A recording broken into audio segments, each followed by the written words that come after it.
Пускать кошку туда, где живут 4 десятка собак, пусть того и требовала традиция, просто не рискнули. Поэтому первым в новое здание кинологической службы Коми с важным видом вступает символ 2018 года – лопоухий Орион. 4-месячный щенок немецкой овчарки, как и положено, в парадной форме, гимнастерке и головном уборе. Прелести своих новых апартаментов четвероногие сотрудники правоохранительных органов уже оценили. Заново отстроено здание, это кормокухня и щенятник, то есть щенятник, где у нас, соответственно, происходит рождение щенков, их воспитание на ранних стадиях развития и прочее. И кормокухня – это там, где приготавливается пища и хранятся продукты питания. Для взрослых четвероногих построили отдельный двухэтажный корпус с площадкой для выгула и теплыми будками. Для тренировки выносливости и необходимых для служебной собаки навыков здесь появилась новая оборудованная полоса. 8-месячная Марошка готовится стать специалистом по поиску взрывчатых веществ.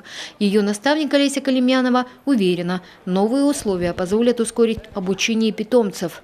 Стало очень много теплых помещений, где можно заниматься собаками. Очень удобные вольеры для содержания собак.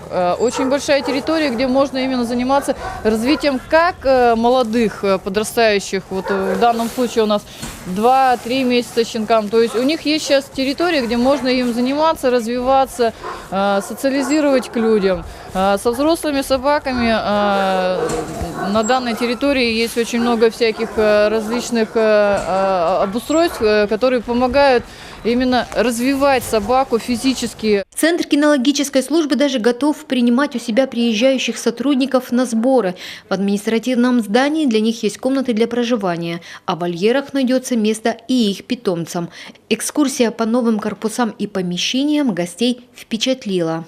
Несмотря на то, что наука далеко шагает вперед, но есть вещи, которые до сих пор не может заменить. Наука – это именно работа служебных собак. Я говорю не как чиновник, а говорю как человек, который имел непосредственное отношение к служебным собакам,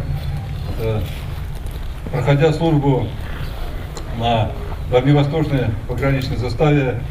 И я знаю, чего стоят эти собаки, когда были участки, где именно зависела охрана границы именно от работы, от качества работы этих служебных собак. Безусловно, новоселы комфортным условиям рады, но вместе с этим понимают, теперь им придется понимать профессиональную